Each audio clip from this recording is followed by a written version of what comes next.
फिर चिल्लाने लगा कि मोदी जी गुजरात में शराब इलीगल बेचते हैं। फिर इसको पता चला कि ज्यादा पैसा तो शराब से ही आता है। फिर इसको पंजाब का इलेक्शन लड़ना था, इसने दिल्ली में बेच दी। फिर भाजपा वालों ने कहा हमको तो तुम गाली दे रहे थे शराब बेचने पे, हाँ यार हमको भी बेच देने दो यार, 2-2 का चुनाव लड़ना है। ये जो दारू बंटवाई तो उसका खामियाजा भुगता कि नहीं भुगता? फिर अब बाहर आ गए जेल ना, में फिर रहे अब तो बाहर आ गए। तो मुख्यमंत्री पद से हट गए। पॉलिटिकल स्पेक्ट्रम में बीजेपी और कांग्रेस दो ध्रुवों की तरह हैं। आप भाजपा से भी टिकट मांग रहे थे, कांग्रेस से भी टिकट, ये कैसे?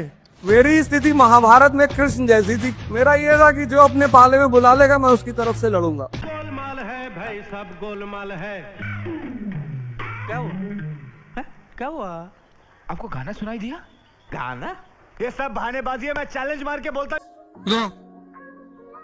वो चपरासी का फॉर्म भरने जाएगा, भरेगा, डॉक्टरेट करने के बाद नौकरी करेगा, वो प्लान बनाएगा, साजिश करेगा, तख्ता पलट करेगा, गवर्नमेंट गिराएगा, किसी पार्टी का थिंक टैंक बन जाएगा, चश्मा लगाएगा टाउन फोर्ड का।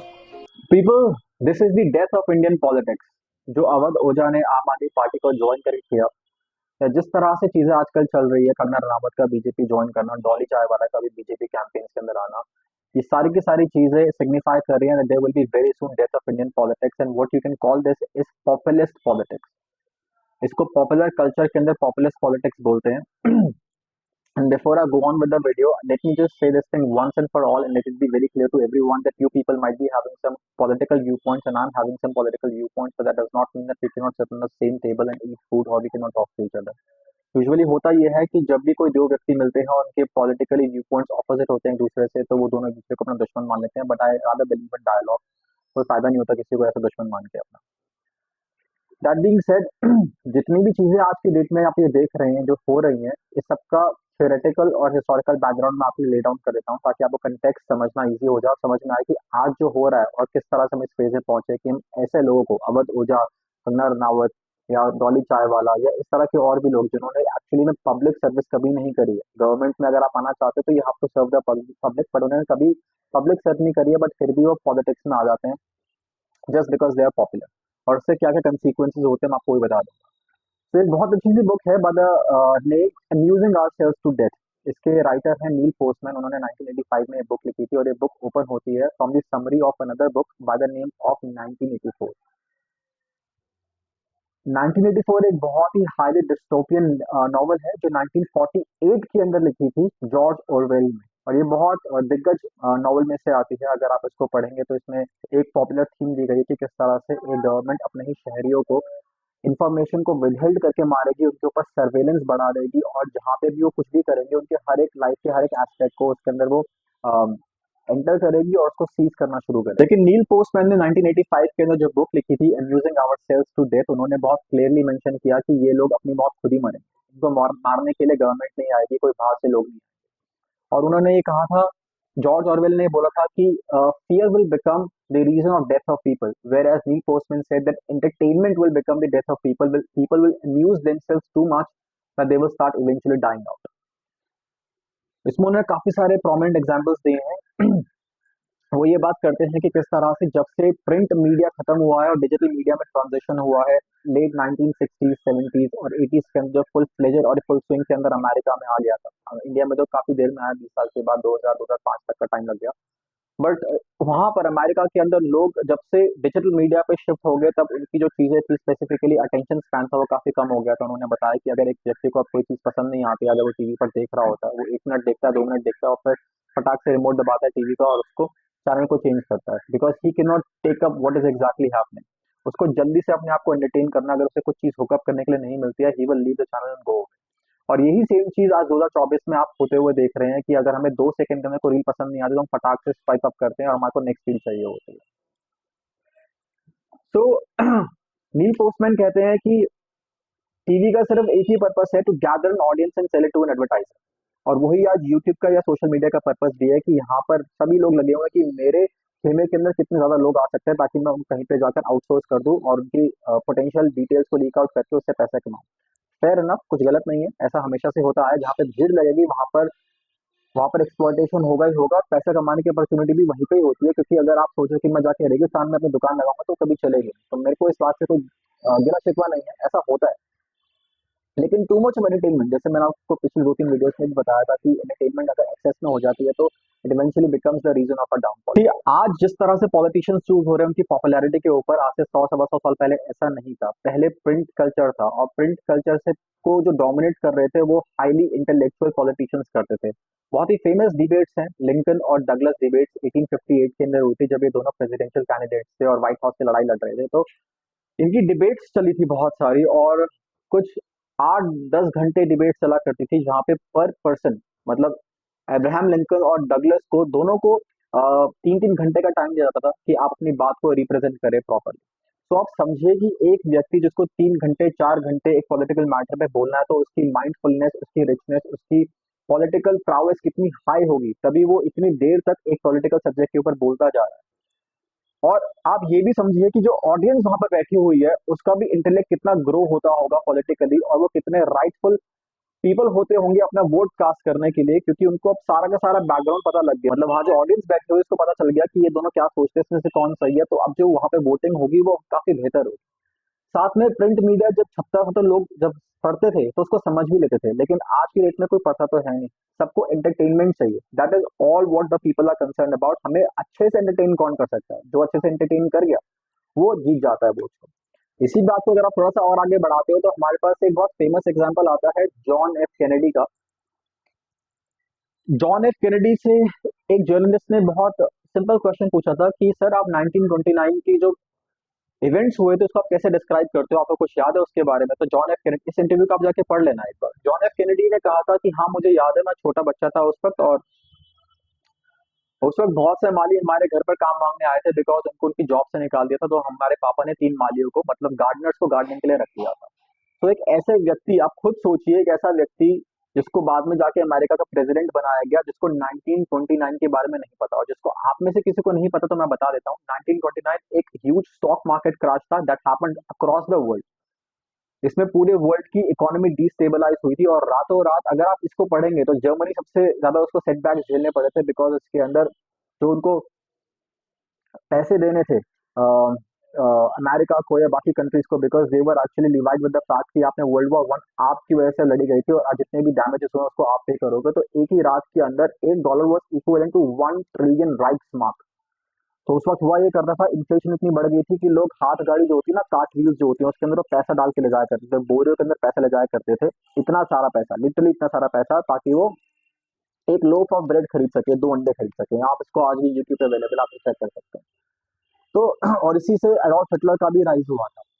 तो एक ऐसा व्यक्ति जिसको 1929 के क्रैश के बारे में बिल्कुल भी नहीं पता है, ठीक है आप उसको छोटे बच्चे रहे होगे लेकिन आप पढ़ाई तो कर सकते थे, लेकिन उन्होंने कभी वो पढ़ाई करने की भी जहमत नहीं उठाई। तो आप खुद सोचिए, जब ऐसे लोग आके अमेरिका के प्रेसिडेंट बनते तो बनते कैसे हैं?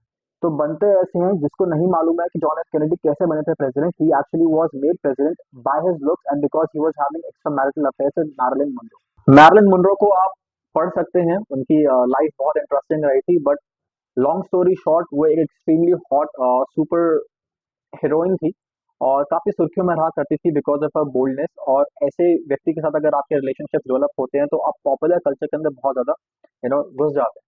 इसलिए कंटेंट के अंदर का जो कंटेक्स्ट होता है, ये जो कंटेंट आपने जो लिखा है, बोला है, उसके अंदर से रियल मीनिंग गायब हो जाता है और एक्चुअली में आप एंटरटेनमेंट के बेसिस पर अपने पॉपुलर लीडर्स को चुनना शुरू कर देते हो। अब हम आते हैं अवध ओझा के ऊपर। अवध ओझा क्यों जीता पार्टी टिकट, या आम आदमी पार्टी का वो मेंबर क्यों बना? दुनिया में 2-3 धंधे ऐसे हैं जिसमें बाहुबल चाहिए, इतना बहुत है उसमें, बहुत पैसा, तब नहीं कर सकते। उसमें से पहला धंधा है शराब का। ये शराब के जो ठेके हैं ना, यहाँ IIM अहमदाबाद के लड़के नहीं चल सकते, यहाँ IIM तिहाड़ के लड़के चलते हैं। तिहाड़ से IIM की, हाँ, तो डीलिंग अलग है। शराब, बाहुबल चाहिए, बाहुबल, नहीं तो लूट के लेके चले जाएंगे लोग। और दूसरा धंधा जिसमें बाहुबल चाहिए वो है मनी लेंडिंग। तुमने बतरा पे बांस दिया 50 करोड़ रुपया 10% ब्याज पे, 5 करोड़ पर मंथ तुम्हारा ब्याज। अगर साइकिल से मांगने गए तो दोबारा आओगे नहीं। इतनी बेरोजगारी इस देश में है, कोई लड़के को 10,000 दे देगा कि लगा दे, तो तुम्हें 10 फॉर्च्यूनर से चलना पड़ेगा। 10 फॉर्च्यूनर में एक से एक लड़के बैठे, AK-47, तुम्हारे बगैर एक ब्लैक आदमी। पैसा लाने का पोटेंशियल होना चाहिए, ये होना चाहिए कि जब तुम्हें पैसे की जरूरत हो, आ जाए तुम्हारे पास रहे। तुम्हें कल 100 करोड़ की जरूरत है, तुमने फोन कर दिया। दादा जी भैया कल 100 करोड़ चाहिए, मिल जाएगा भैया। इसको बोलते पोटेंशियल एनर्जी। तुम्हारी पोटेंशियल एनर्जी बहुत हाई होना चाहिए। एक तो पैसा कमाओ, फिर बैंक में रखो, फिर उसको खर्चा करो, फिर नजर रखो कोई ले भाग ना जाए। बिकॉज अगर आप देखते हो तो यूपीएससी के कोचिंग सेंटर चला रहा था, वहां पे कोचिंग को छोड़ के सारी चीजें हो रही हैं।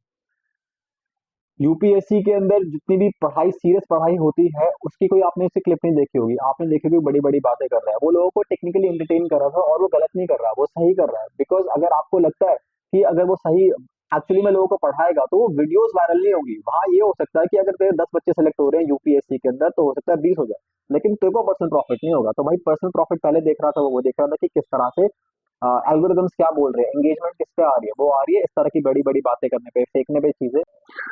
People, I am sorry for this interjection, but मैं एक पॉइंट को ऐड अप करना भूल गया कि अवध ओझा ने आम आदमी पॉलिटिकल पार्टी को ज्वाइन किया है। आम आदमी political party is known designated extremely far left radical political party. सारी पॉलिटिकल पार्टीज करप्शन करती हैं, इसमें कोई डाउट नहीं है। लेकिन जिस तरह से और जिस लेवल तक करप्शन सिर्फ 10 सालों के अंदर आम आदमी पॉलिटिकल पार्टी ने किया है, वो अपने आप में बहुत कुछ बोलता है। इसके डिटेल्स में तो अभी नहीं जाऊंगा, that will be in some other video, but the point that जो सबसे वर्स्ट फॉर्म ऑफ करप्शन आप देख सकते हो, that is by killing your own people. आप अपने अपने ही लोगों को कैसे मारते हो? By drugging them. आम आदमी पॉलिटिकल पार्टी ने जो अपना मूव चला था कि हम सारा का सारा प्राइवेटाइजेशन सेक्टर करेंगे, प्राइवेटाइजेशन करेंगे लिकर सेक्टर की, और जिसकी वजह से सभी लोगों के घर में 1+1 फ्री होम डिलीवरी हुई है शराब की, टेट्रा पैक के अंदर शराब आई है। ये जो इनोवेटिव तरीके ढूंढे गए हैं लोगों को नशेड़ी और गंजेड़ी बनाने के, ये कम्प्लीटली अनहर्ड थे। आपने कभी 4 साल पहले सोचा था कि टेट्रा पैक के अंदर शराब आएगी? नहीं। बट आम आदमी political party made it very clear that this is their agenda. जब आप किसी को, अपने ही देश के लोगों को जब शराब पिलाते हो, आप अफीम सुंघाते हो, तो क्या होता है आपको बता देता हूँ। अंग्रेजों ने भी 1850s के अंदर चाइना को जब कॉन्कर करना था, तो उन्होंने यही किया कि उन्होंने ओपियम पॉपी बेचने की कोशिश करी थी वहां पर, लेकिन वहां का जो राजा था उसने मना कर दिया कि नहीं, हमारे देश में सब नहीं होगा। उसके बाद अंग्रेजों ने उनसे जंग लड़ी, उनको मारा पीटा, और फिर उनके नाक के अंदर उन्होंने पॉपी घुसेड़ी कि अब तुम मुझसे सुनो, कैसे नहीं सुनोगे। सो इट्स ऑल अबाउट कि उसके बाद उन्होंने 100 साल तक स्लेवरी झेली है चाइना ने। आज आप जो चाइनीज एग्रेशन देखते हो ना, it is also because of the fact कि दे हैव नोन कि अगर हमारे पास पावर नहीं होगी, अगर हम में सच में कुछ आगे बढ़ना चाहते हैं, तो हमारा यूथ संभाला होना चाहिए। That's why you will see कि चाहे वो कितनी बड़ी कम्युनिस्ट कंट्री हो या कुछ भी हो, वो अपने यूथ का बहुत ध्यान रखती है। दैट इज व्हाई उनके एल्गोरिथम्स के अंदर आपको कभी इस तरह का ओछा एंटरटेनमेंट देखने को नहीं मिलता, जैसा कि हमारे देश के अंदर आपको देखने को मिलता है इन द फॉर्म ऑफ अंडे की ready and all of that. और अगर कोई भी पॉलिटिकल पार्टी अपने ही देश के लोगों को नशेड़ी बना रही है, तो वो किसी भी तरह से उनका अच्छा नहीं सोच सकती। This is the only thing that I can know and I am aware of. And if somebody joins these kind of parties, तो आपका पॉलिटिकल माइंडसेट बहुत क्लियर हो जाता है। And people, this is also called popular politics. अगर आप ध्यान देंगे तो ट्रम्प भी कुछ इसी तरह की बातें करके जीता है। ट्रम्प ने क्या बोला था? उसने एक इंटरव्यू दे रहा था, वैसे उसके सारे के सारे इंटरव्यूज आउटरेजियस और हाईली रिडिकुलस होते हैं, लेकिन वो एक इंटरव्यू में क्या बोल रहा था? वो ये बोल रहा था कि Facebook owner, Meta owner mark Zuckerberg called me up and he kissed my S. मैं अपनी तरफ से वर्ड्स नहीं बोल रहा हूँ, आप जाके खुद चेक कर सकते हैं, रिकॉर्डेड वर्ड्स है, डॉक्यूमेंटेड वर्ड्स है। Last week, weirdo, he's a weirdo, Mark Zuckerberg came to the White House, kissed my ass. Kissed my ass. Sure, I'd love to have dinner. तो ये सारी बातें उसने क्यों बोली ट्रंप ने? क्योंकि ऐसी ही बातें पब्लिक के बीच में चलती हैं। अगर आप सोचो कि मैं यहाँ जाके इनसे कोई तरीके की बात करूंगा, कोई समझदारी की बात करूंगा, वो पॉसिबल नहीं है, क्योंकि इस तरह की जो ऑडियंस है अब वो बची ही नहीं है। Audience has been dumped down to quite an extent. पिछले 30-40 सालों के अंदर जो नैरेटिव्स रखे गए एंटरटेनमेंट के बेसिस बनाकर, अब लोगों में इतनी क्षमता नहीं है कि वो एक इंटेलेक्चुअल पर्सन को बहुत देर तक सुन सकें या फिर उसके साथ कोई वार्तालाप कर सकें। मेरे बहुत सारे दोस्त हैं, मेरे पीठ पीछे बोलते हैं यार कि सनप्रिय मत बैठा करो, क्योंकि इसके साथ बैठेंगे दिमाग लगाना पड़ता है। It is actually true fact, क्योंकि मैं एंटरटेन नहीं कर रहा ना आपको, मैं आपको शराब के लिए मना करूंगा या मैं आपको इस तरह के नशों के लिए मना कर रहा हूँ, तो आपके लिए मैं एंटरटेनिंग नहीं हूँ। एंड दैट्स व्हाई पीपल से कि यार छोड़ो इसे, दूसरी कोई और बात करो। तो that's the same thing. Otherwise आप देखेंगे ट्रंप को, अगर देखते हैं सिंगल आउट अगर उसको करते हैं भीड़ से, तो आपको दिखेगा कि Trump is a highly intellectual, because उसने $8 बिलियन की कंपनी बनाई है। Trump is a huge name when it comes to real estate, लेकिन तब भी वो ऐसी ही बातें क्यों कर रहा है? क्या वो आपको टैक्सेस के बारे में नहीं बता सकता, टैरिफ के बारे में नहीं बता सकता? क्या वो आपको वर्ल्ड इकोनॉमी कैसे चलती है वो नहीं बता सकता? बता सकता है, बट ये कॉमन डोमेन के बिल्कुल ही बाहर है। अडोल्फ हिटलर ने अपनी बुक माइन काम्फ के अंदर लिखा था, और मैंने एक्चुअली माइन काम्फ पढ़ी है, तो मैं बहुत सारी चीजें ऐसी जानता हूँ जो यूजुअली लोग एब्स्ट्रैक्ट पढ़ते हैं, बट मेरे को उसके इन डेप्थ एनालिसिस पता है। तो उसने एक जगह और in starting of the book उसने लिखा हुआ है कि जब भी एक भीड़ होती है तो आपको हमेशा उस भीड़ के अंदर जो सबसे बेवकूफ इंसान होता है उसके इंटेलेक्ट के ऊपर आके बात करनी होती है, और उसी का इंटेलेक्चुअल लेवल को आपको लोएस्ट कॉमन डिनोमिनेटर बनाना होता है to that of the entire crowd. क्योंकि अगर आप एक मुशायरे में खड़े, एक ऑडियंस अगर आपके सामने खड़ी है, वहां पे अगर आप सबसे इंटेलेक्चुअल ऑडियंस को अगर आप अपील कर रहे हो तो बहुत माइन्यूट और टाइनी सा फ्रैक्शन है, और ये फ्रैक्शन कभी भी आपको डेमोक्रेसी के अंदर वोट डाल के जितवा नहीं सकता। अगर 1000 लोग खड़े हुए और 2 लोग इंटेलेक्चुअल है तो आप 1000 लोगों के पास जाओगे ना, बिकॉज इवेंचुअली होता क्या है, जो इंटेलेक्चुअल होते हैं वो दो लोग हैं। 1000 लोगों की भीड़ है, 1000 लोगों की भीड़ से, उनके वोट से आप डेमोक्रेसी को डिस्टेबलाइज करते हो, या अगर आप डेमोक्रेसी में अपनी गवर्नमेंट बना पाते हो, और जब अपनी गवर्नमेंट बना लेते हो तो अब फिर आप इंटेलेक्चुअल्स के पास जाते हो, क्योंकि अब आपको दिमाग वाले लोग चाहिए अपनी ब्यूरोक्रेसी को, जुडिशरी को फिलअप करने के लिए, एग्जीक्यूटिव पोजीशंस को फिलअप करने के लिए। तो गेम कुछ इस तरह से चलती है कि no matter how intellectual you are, no matter how much of businesses you have created, but if you are addressing an audience you always have to dump the things down. यहाँ पे अब आपका इंटेलेक्ट नहीं देखा जाता, और लोग भी एंटरटेन होना चाहते हैं, because it has been said, proved over and over again. Time span भी बहुत शॉर्ट होता है, तो लोग क्यों इतनी मेहनत करेंगे रियल इश्यूज को सोचने के लिए। तो देन अगेन जो अवध ओझा ने किया गलत नहीं था, इसी तरह से बहुत सारे और भी लोग हैं, जैसे कंगना रनावत है, या फिर मैं देख रहा था कि डॉली चाय वाला भी बीजेपी की कैंपेन में बैठा हुआ था। तो अब आगे आगे जाके राज इन्हीं लोगों का आएगा। पब्लिक सेक्टर के अंदर जब आप आते हैं तो technically it is a public service sector. जब लोग हमारे टैक्सेस हमारे से लेते हैं, गवर्नमेंट क्या कर रही है, हमारी सैलरी आने से पहले ही हमारे वो टैक्सेस निकाल लेती है हमारी सैलरी में से, इजंट इट? अगर हम 5 रुपए का पार्ले जी पैकेट भी लेने जा रहे हैं, उसके ऊपर स्टेट जीएसटी और सेंट्रल गवर्नमेंट का जीएसटी लग रहा होता है, एसजीएसटी एंड सीजीएसटी लगता है उसके ऊपर। तो ये सारी की सारी चीजें टैक्सेस लग के हमारे तक, पहले तो हम टैक्सेस पे कर रहे हैं अपने ही कमाए हुए पैसों में से, उसके बाद जितने भी हम प्रोडक्ट से सर्विसेज अवेल कर रहे हैं उसके ऊपर हम फिर से टैक्सेस दे रहे हैं। तो एटलीस्ट एक फुली फंक्शनल गवर्नमेंट का काम ये होता है कि वो हमारे proper law and order maintain करके दे, यहाँ पर एक इकोनॉमी स्टेबलाइज हो, ये सारे के सारे काम होते हैं। लेकिन काम अब उल्टे हो रहे हैं, काम अब हो रहे हैं पॉपुलर पर्सन को चुनने के। अब आप खुद सोचिए कि जब अंडे वाले लोग या रेडी लगाने वाले लोग, बड़ा पाव वाले लोग अगर आके कल को लेजिस्लेशंस बनाएंगे, कल को अगर जुडिशरी में बैठ जाएंगे, तो आपकी सुनवाई कहाँ पर होगी? तो आपको एक खुद सोचना पड़ेगा कि दुनिया जा कर रही है। अगले 5 से 10 सालों के अंदर अगर ये चीजें रुकी नहीं और ऐसे ही चलती रही, जो कि मोस्ट लाइकली चलने वाली है बिकॉज ऑफ पॉपुलर नैरेटिव्स को सेट किया जा रहा है, तो आपके हालात बिल्कुल पाकिस्तान की तरह होने वाले हैं, जहाँ पे पढ़ाई लिखाई पर जोर नहीं होगा, जहाँ पर सिर्फ जोर इसी चीज के ऊपर होगा कि कौन सा व्यक्ति पॉपुलर है, और इस व्यक्ति को हम उठा के लाएं और अपनी पार्टी में डालें, इसके नाम पर वोट आएंगे। एंड पीपल, अगर इन लोगों को सिर्फ एक वोट भी पड़ता है, सिर्फ एक, जैसे कुछ इन्फ्लुएंसर्स आ जाते हैं इंस्टाग्राम के और बहुत सारे लोग आ जाते हैं, ये 1000-1500 वोट खींच जाते हैं, मैं ये कह रहा हूँ अगर एक वोट भी पड़ रहा है तो वो भी गलत है। कि इनको वोट पड़ा किस बेसिस पर? पॉपुलैरिटी के बेसिस पर। इन्होंने कोई पब्लिक सर्विस का काम नहीं किया, किसी के लिए उन्होंने कोई अच्छा नहीं किया, लेकिन कोई 2-4 लोगों को पसंद आया, उन्होंने जाके इसके लिए वोटिंग कर दी। क्यों? क्योंकि जी हमारे को ये हमारे मोबाइल फोन स्क्रीन के ऊपर बहुत अच्छा लगता है, एंटरटेन करता हुआ, दैट इज वाई। अब ये लेजिस्लेशन बनाएंगे तो आपके जो भी टैक्स रेट चल रहे हैं ना, वो डबल होने वाले, ट्रिपल होने वाले हैं। ये वेनेजुएला बनते हुए या फिर नॉर्थ कोरिया बनते हुए इस देश को देर नहीं लगेगी, and you will see these things. जो नील पोस्टमैन ने कहा था कि इनको मारने की जरूरत नहीं, ये लोग अपनी मौत खुद ही मरेंगे, that is going to happen right in front of you people, because we are we are so addicted to entertainment.